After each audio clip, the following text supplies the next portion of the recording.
it's true, we all do breathe, but there are within breathing, there are so many different ways of taking a breath. You know, there are people that gasp with their breath, and one of the things that you like to point out is that you want them to be acoustically quiet with their breath, because anything that is a gasp amounts to, on the intake of air, a pressure that's directly surrounding your vocal equipment. So you don't want to do that.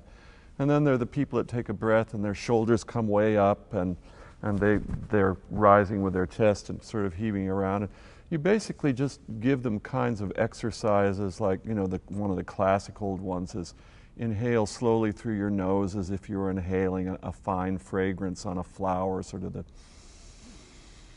which does a lot of things, actually. I mean, it slows down the breath. The breathing through the nose oftentimes is less, it takes a little bit more effort from the musculature in the body than just taking a quick breath through the mouth would. And so you're involving musculature just through the inhale that is useful later when you sing.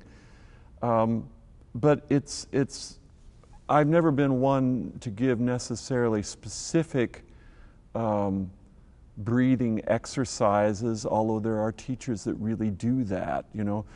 But I will try sometimes to get somebody in a position physically where I can put my hands on them, and this is another thing that's tricky sometimes with teaching, is that you have to ascertain whether it's all right to touch somebody or whether they feel comfortable touching you.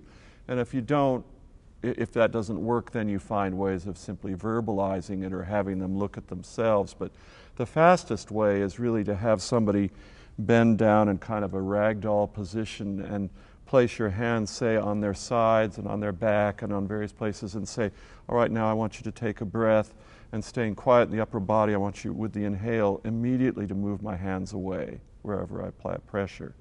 And that's generally what I do.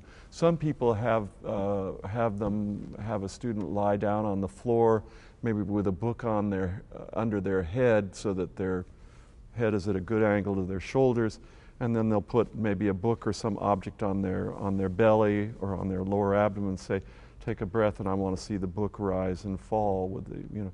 So the answer to your question, I guess, is that most people, that babies and animals and everything, they all breathe correctly for singing. You know, a baby crying never gets tired. And you see them work, and you see their entire being supports that cry.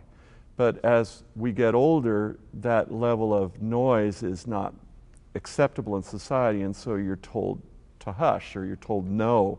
And it's what you're trying to do, I suppose, in singing is to recreate a more original or primal way of breathing and of speaking. So in a sense, you already knew it, but you have to make that available to somebody again and lead them to it.